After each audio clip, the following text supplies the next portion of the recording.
Viewer and listener discretion is highly advised for the following story. While we won't show you any images of what happened due to the extreme graphic content, plus of course YouTube's community guidelines, we will however talk about some of the extent of the damage that was caused.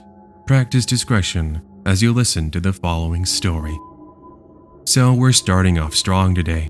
Now, no, this isn't a typical scary story in the traditional sense. It's not a story where I dealt with a creepy stalker or a scary situation such as getting held at gunpoint or anything like that. However, it does involve my dumb self and a mistake I would end up living with for the rest of my life. Alas, I live with the effects of this day, even right now as I write this out. And I hope that I can at least give insight on why it's not a good idea to play with fireworks, especially if you've been chugging down some cold ones. I'll get to that part soon. Let me set the scene for you all. It's 2005, and my buddies and I are enjoying a 4th of July holiday with our families. I was in my late 30s at the time, so were my brothers from other mothers that were there with me. In total, it's myself, my wife, and 2 kids, twins, and then the other 3 friends of mine with their wives and kids. Everything is going swell, and we're just chilling there. I'm on the barbecue as I'm making the food, hamburgers and hot dogs, you know, the norm for 4th of July, and I'm chugging down some beers at the same time. Because, as you all know, nothing says 4th of July like beer and American food, right? Anyway, fast forward to later that evening when the sun is set.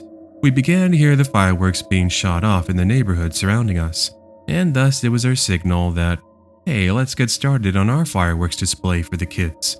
This was during a time when fireworks were at least a little bit more reasonably priced, and $100 worth of fireworks would at least last you for a great solid time. Nowadays, forget it. Not only are fireworks overpriced, but what you once paid 20 years ago? Well, you're not getting anywhere near that quality of fireworks. I digress though. At this point in the night, I'm quite tipsy from all the beers, but as someone who could handle beer and alcohol, I didn't really let it get to me so much. At least that's what I thought. After all, I could handle my alcohol. The other adults are helping the kids lighting the fireworks, and after a few minutes of lighting fireworks up, I decide to grab one and light it up so I can prepare it for our little show. Now, here's when things went from fun and exciting to, oh my god, what the hell just happened? You see, the music and sounds of fireworks are distracting me as the alcohol amplifies all the sounds and visuals around me, and no one else was really paying attention to me or what was happening. For some stupid reason, I recall this part well because I was just standing there. No, not menacingly like in SpongeBob, but I'm just standing there with a lit firework in my hand as the ticking time bomb of said firework is about to go off. I get more distracted by my name being called, and in those moments, kaboom! The firework goes off louder than I expected, and everyone's attention is brought over to me in the back corner. As naturally, I let out one of the most intense and horrifying screams that to this day, nothing has ever come close to. Now, just imagine this sort of injury and damage from the explosive force of a firework that has all the chemical reactions that took place from the flame and the powder. Now, even though it was on the smaller to medium-sized firework, it packed a punch. Now, I apologize for any of you eating or who are squeamish. You might not want to hear about this next part, and I really don't blame you. Now, I obviously won't show the visuals of the damage, but I'll describe it nonetheless. This is your last warning, and I'm mainly doing this to really drive the point to just how stupid this was, and how you should never make the same mistake as me. I literally had skin peeling from my hand, and my right hand split almost in half. You could even see bone popping out. Yeah, it was really bad. There was blood everywhere as I fell to the ground in pain screaming. I don't really recall much of the next part since Obviously, I passed out from the pain, but before I knew it, I was in the back of an ambulance as we headed to the nearby hospital and the emergency room. It's honestly a damn miracle that I didn't lose my entire hand, since surgeons were later able to fix the damage. Well, to an extent. Not 100% fixed. But yeah, there was traumatic deep third-degree burns, broken bones in my hand that I mentioned prior, and nerve damage that still to this day makes it very difficult to use my right hand. That's why I had my son help me with this write-up for you all. Now, I remember the doctor telling me that if it was an even more of a powerful explosive, then yeah, not only would I have lost more, but possibly things would have gone tragic and I could have very well have lost my life. Now, thankfully, I was able to make, well, not a full recovery per se, but a recovery, as it went down as one of the craziest 4th of July experiences of my entire life. So the lessons learned to pass on to all of you is please make sure that if you're going to join in on the fun of lighting fireworks with your family and friends, please don't do it out of sight of anyone, and especially not when you're drunk, because it doesn't matter how much you think you can handle your alcohol. Even being a little under the influence can cause your motor skills to not be at 100%. Last thing to mention is when I was in the ER, it was very difficult to get proper opioid analgesic pain relief since I had consumed alcohol, and of course for those who know, combining alcohol and opioid analgesic painkillers for injuries, well, it's a big no-no. It does not take a genius to guess why. Now, if you're not a medical nerd like me, you just need to know that combining alcohol and opioids, well, it increases your chances of an opioid overdose tenfold, since the alcohol increases the effects of the pain medication, and vice versa. Anyway, sorry.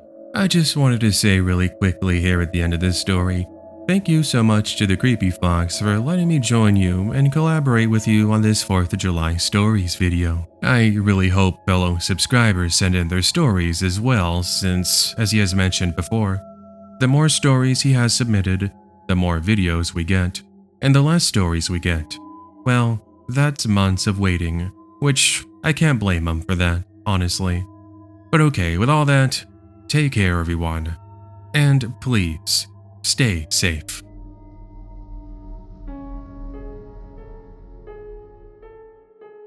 It was 4th of July 2008, and I was home alone watching some movies with my pet cockatiel Toby, who was sitting on my shoulder next to me. We were in my bedroom and I was trying my best to comfort him, as he gets really stressed out with all the noise. I'm sure any others out there who have birds know exactly what I'm talking about. They aren't fans of sudden explosions. And by explosions, I mean fireworks.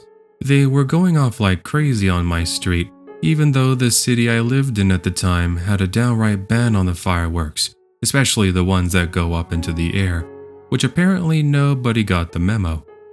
Anyway, I'm not really here to be complaining. Back to the story. At about 11 p.m., I got up, Toby still on my shoulder, and we head over to the kitchen because I was in the mood for some milk and cinnamon Pop-Tarts, my personal favorite. As I waited for the Pop-Tarts to warm up in my mini oven, taking a drink out of my glass of milk at the same time, I happened to look out the window that overlooks my backyard, and I happened to see a figure that suddenly gets lit up by one of the fireworks that had been shot off. This figure appeared to be holding some sort of weapon, and at first I thought I was just seeing things. But then as I keep my eyes on said figure, I can see them getting closer, and now the automatic porch lights turn on. It was some random dude holding a metal baseball bat who appears to be talking to himself. One thing was pretty certain, it wasn't any neighbor of mine, since I didn't recognize him. My first reaction was to open the small window, then ask him what he was doing in my backyard. Not sure why I didn't just run to my room right away. I think it was mainly because I was more curious than really concerned in that moment. "Hey, you do realize you're not supposed to be here, right?" I got no response, as a strong smell of fireworks smoke enters my nostrils, and I see Toby starts to get restless. "Hey, pretty girl, do you need rescuing? I won't let them hurt you." I still recall him saying. Naturally, I'm kinda just there like, "Excuse me? Is this some sort of joke?" He now comes to the kitchen glass sliding door, and he now begins pounding on it. This scares Toby and sends the poor thing flying towards the sink area as he bumps into one of the cupboards, then falls close to my little mini oven where I had the Pop-Tarts. I was so scared because in those seconds when I looked back at Toby, I thought the poor thing might have fallen on top of the mini oven and burned himself in the process, but he didn't, and I was relieved. Not for long, however, as my attention is back on this creep now. He continues to pound and pound on the door, telling my captors to let me go, otherwise he would beat them up with his bat. My adrenaline levels are still skyrocketing as I now grab the largest kitchen knife I can find. Then I go to get Toby. I did make sure to turn the mini oven off in the process, and now we head toward my room where my cell phone was located, where I now immediately call 911. No joke, as soon as I locked my bedroom door, I hear a loud crashing sound come from somewhere inside my house. This would be him breaking the back glass sliding door with the bat. "Hello, 911. There's a guy in my house and he's got a bat. You need to send the police here right away." The next 3 minutes are me trying my best not to cry while Toby is freaking out and flying all over my room as the continuous sounds of crashing are heard in my house. Furniture being moved, walls being hit with a bat, and more things sounding as if they were breaking. At one moment, I heard his footsteps outside my bedroom door, and I even heard him say to come out, it was now safe to do so. That wasn't happening. When police officers pulled up to my house, I could hear the music that was echoing through my neighborhood come to a silent halt, alongside the fireworks as well. It was just so eerie as I hear my heart beating like a drum through my chest, and my palms were sweating. The creep's screams and footsteps suddenly became distant as I can hear him running away from my general area. "Get on the ground. Drop the bat. Get on the ground," I was able to hear coming from outside my home. I continued to stay barricaded until police officers came to my door and told me it was now safe and that the man was in handcuffs now. I was so relieved, but more so because I felt sorry for Toby. Poor little guy had it worse off than me. I had to pretty much embrace him in a little blanket up to my chest as I kept telling him it's going to be alright and we're safe, even though I'm doing my best not to shed tears. Long story short, the man turned out to be a guest of one of the parties down the street who, for whatever reason, walked away from the party while still super drunk. He had a metal bat in his car for whatever reason, and he took it out and then started to walk in my neighborhood, jumping over my backyard fence in the process. That's when I saw him, and everything pretty much went downhill. Anyway, I had to stay over at my parents' house for about a couple weeks to get things repaired in my home, plus it was nice not being alone, because I kept having recurring nightmares the man was going to beat me up with the bat. The family who hosted the party did apologize and helped with covering costs, plus that jerk did serve time in jail, but I never did end up on the best of terms with those neighbors. I moved away roughly 8 months later, and since then I haven't had any more weirdos or drunks break into my house and try to save me from so-called captors of mine. As a note, I now have a pistol and shotgun that I keep in my house for self-defense purposes. Luckily, I haven't had to use them for self-defense purposes, and I'm hoping I never have to. Oh yeah, I still have Toby even today. He's the absolute best. You know what I always look forward to on the 4th of July? Yes, the fireworks, obviously, but also the huge block party my neighborhood would throw. Occurring in the late 90s, 4th of July was a tradition to gather families and friends in our neighborhood and celebrate the holiday together. Unfortunately, however, a series of events occurred that day that put our entire neighborhood on watch for the following weeks, leading to a revelation that sent chills down everyone's spines. But before I can get into that ending, let me start you with the actual 4th of July encounter. The day had started like the previous iterations of our yearly block party.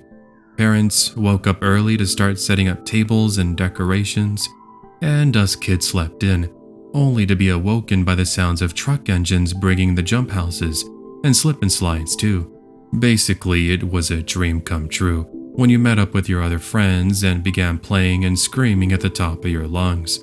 All the meanwhile, parents sat around listening to music, drinking, barbecuing, and relaxing.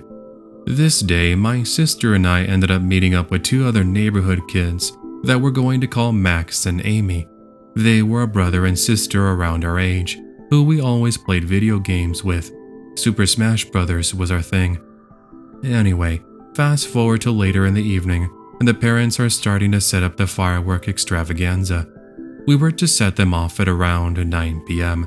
As it was currently around 8 p.m., us group of kids, about 10 in total, wanted to take a break from all the festivities and go play some soccer in the field behind our neighborhood. It's essentially this huge acreage of farmland that had a fence at the very end. Behind it is a huge forest that eventually leads you into the neighboring city. Oftentimes, you'll see neighbors walking their dogs or going for their daily runs here, but as everyone was at the party, it was pretty abandoned. Of course, we weren't going to bring this up to our parents because we knew they were going to say no. And for good reason. There's no one to watch you, and there's no illumination either.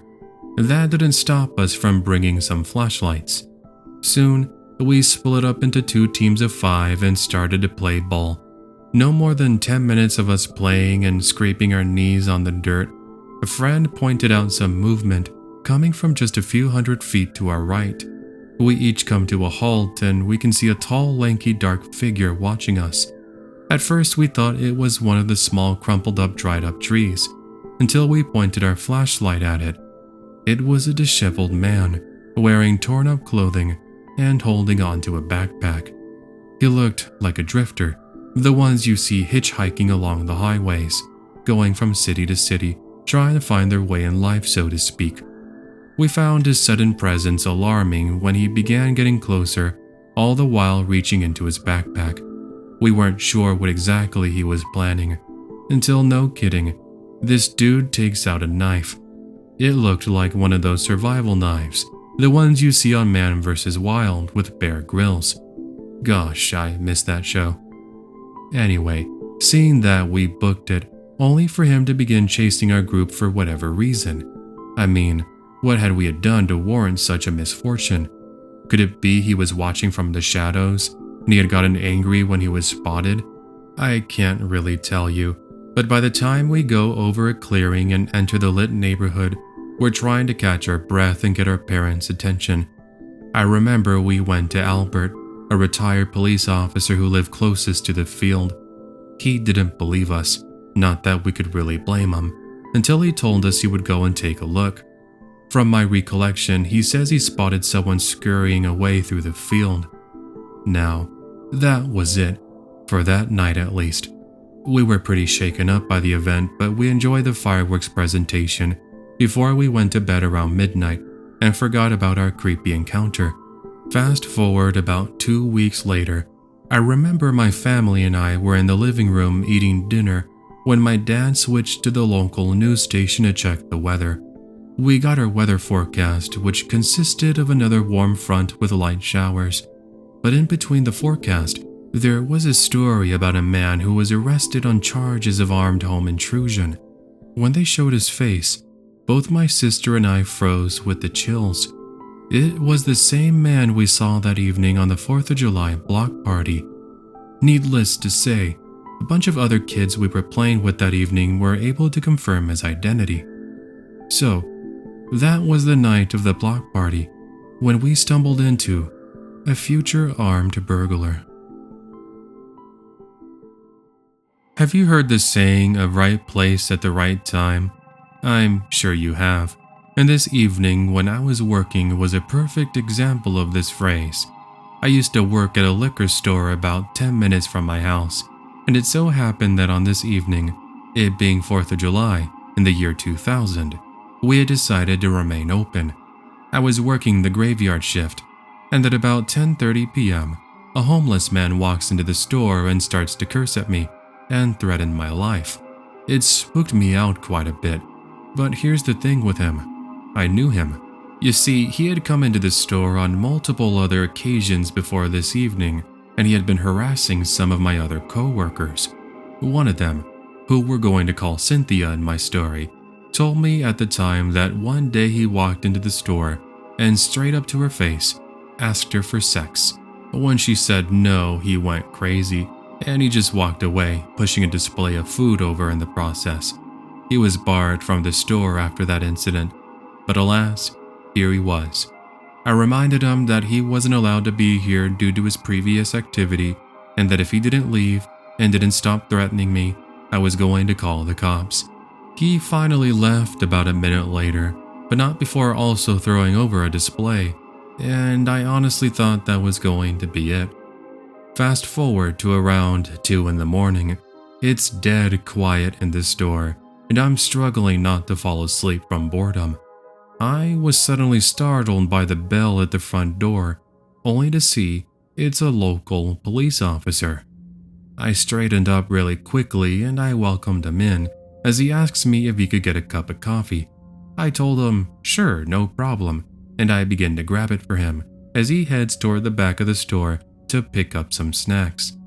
15 seconds later, I heard the front door bell chiming again, and I think, okay, cool, another customer. Only thing is that it's not a customer I was expecting. It's that aggressive homeless man, and now he's got a knife. Why don't you come over here and I'll beat some sense into you, he told me with a look of pure evil, while he keeps baiting me on with insults and more curse words. In that moment I told myself, man, this guy must really be on drugs or something, because didn't he notice the police cruiser parked in front of the store? Also, didn't he notice the officer who walked in? Either way, it was perfect for me, because even before I call out to the officer, he comes over to the front of the store and now starts to tell the man to relax and drop the knife. The homeless man is now focusing his attention on the police officer as I began calling for 911. The officer tells me to back up in the process, but since I was so concentrated on the phone call, I don't end up listening to him. Yes, I know, terrible idea since he could have easily have come after me with the knife. The next 2 or so minutes is a standoff with me watching, the officer pointing his gun at the man, and the man with the knife screaming and continuing to bait on the police officer. More officers luckily arrived, and after more commands were given, they did switch to non-lethal force, and they took the man down almost instantly. At last I was safe, though, to be honest, my adrenaline dump didn't occur until almost 30 minutes later after the homeless man was taken away and my boss arrived. I pretty much broke down with him. Anyway, I never did see that homeless man ever again, and I continued to work at that liquor store for roughly 2 more years, until I moved away to a different state and I got a job working at Costco. I am so thankful for that police officer being there at the right place at the right time, because I had nothing to defend myself with whatsoever but my own 2 fists. Against a knife, that was just asking for disaster. This happened to me during the summer of 2009 and takes place in North Carolina, right before my senior year of high school. It was on Independence Day, and my girlfriend at the time, who we will call Christine, was joining me at my family's annual 4th of July barbecue. This involved family who came to visit from across the country, and we made it a big deal, always getting one of those inflatable water slides for the kids, and us too, because why not? And of course, plenty of food. Everything was going pretty nicely, and at around 8:30 p.m., I tell my girlfriend that we should go to this part of the city that oversees everything. That way we can watch the fireworks from up there. This was something we had done the year prior with her family, and we loved it. Now, our high school every year shot off fireworks, and we knew going to the stadium there would be a waste of time, since there would be a lot of people. and we wanted privacy because, high schoolers being high schoolers. I tell my parents I was dropping Christine off at her house, which again was a lie, and we drive to the location I just mentioned as we park the car and roll down the windows. A light breeze now began flowing through as we could see the first of the fireworks beginning to shoot up into the sky from the high school football stadium.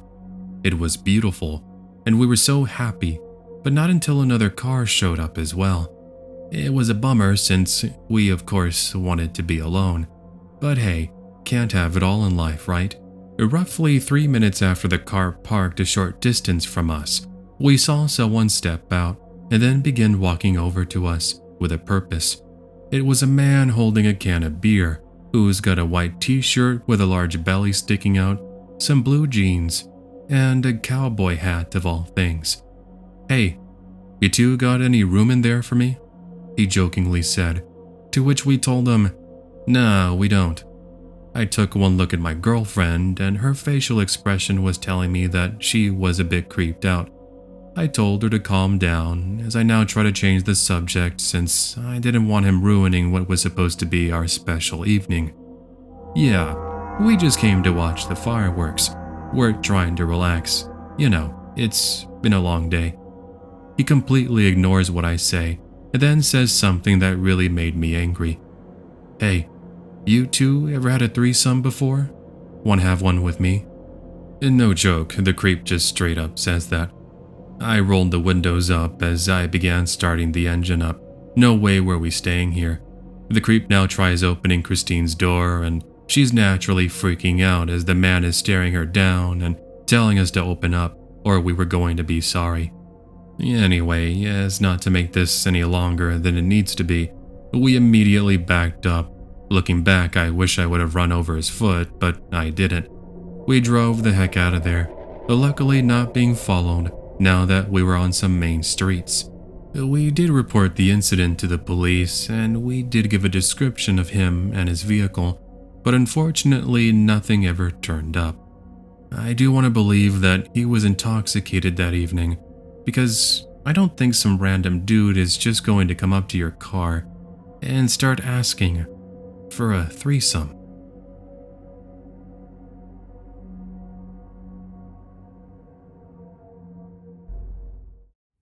So what was that about threesomes in that last story?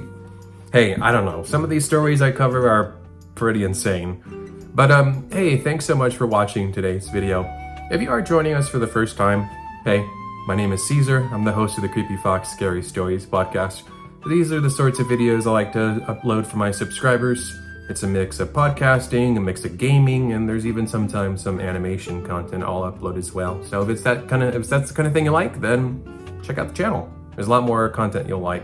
I wanted to just quickly touch up on last video. I uploaded a 2.5 hour plus scary stories video, which had no ads. There wasn't even a pre-roll ad, so when you click on the video, you know how when I upload my no ads videos, you click on the video, there's a pre-roll ad, but then once that's over, which you can normally skip, it's just straight up no ads. So this one didn't even have a pre-roll ad. And I wanted to do this just as kind of like a thank you to everyone.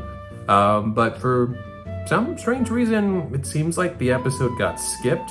Don't get me wrong, there's a good handful of people that have been watching it, but I'm definitely not seeing a lot of the people that would always comment how they want no ads videos. So I'm not sure what happened to everyone, but if you did miss it, please go check it out.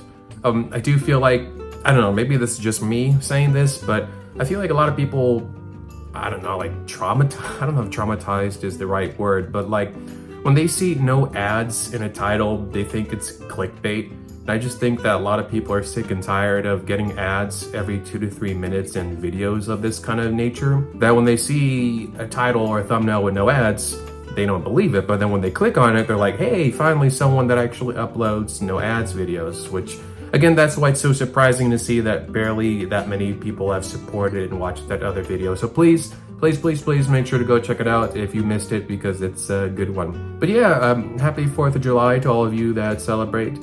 Today's stories, as you heard, that first one definitely hit close to home. I had an uncle who, real quickly, Back about 30 years ago, he was living in Seward, Alaska. It's the same uncle I visited before in the past, and I've gone and filmed the background for videos for the channel. He was actually involved in an explosion at a gas station.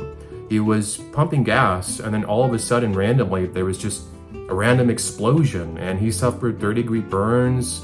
He had burns all over his body, his arms, his chest, his back, head, everything. It was bad, and it took him quite a bit to recover, but it's been a while now. It's been decades, but he still lives with the effects. So I definitely feel, how that first subscriber that we covered their story today, because having injuries like that, gosh. And the thing is, I even looked at the kind of injury the guy suffered, and yeah, I can see why. First off, YouTube's not going to allow me to share that. You can go online, and I'm not saying don't do it, but if for whatever reason you have that curiosity and you look up firework injuries to the hand, I'm sure you're going to more or less see similar to what our friend went through and what they experienced. Yeah, it's not fun, that's for sure. But yeah, if you guys do have any recommendations for upcoming videos, please make sure to leave them down below. I probably will take a break here, maybe a week or two, as I kind of move on to some other topics I want to cover. I'm still remastering some old videos, so do look out for those. New stories videos, like I always say, if you have a new story that you'd like to send in for future episodes, then you can send those in with the user submissions email, which is tcfnarrations@gmail.com. Anyway, that is going to go ahead and do it for today. Thanks everyone for watching today's video. Appreciate you all. And until next time, take care and have yourself an amazing day. Bye.